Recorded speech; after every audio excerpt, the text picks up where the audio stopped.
04 tinig'ini xohlaganlar uchun akalar sizlarga 04 ideal holatdagi 2012-yil ishlab chiqarilgan injektor motor, propan gaz, kraskasida ikkita joyda pitnosi bor, 126 ming yurgan. Eng qiziq joyi shu 126 ming yurganligi.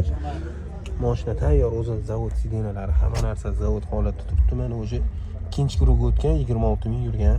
04imiz akalar sizlarga. Bunda bagajlari bilan to'liq tayyor holatda mashina.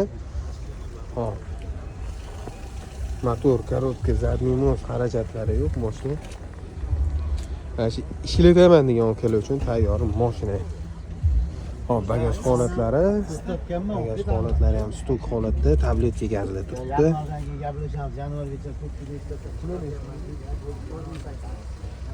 Hop, mashinaga 4800 so'ralishi akalar. Keyin beriladi. Kimga qiziq bo'lsa, profilda nomerlar bo'yicha aloqa chiqib, mashina haqida to'liq ma'lumot olib, baraka qilsanglar bo'ladi akalar.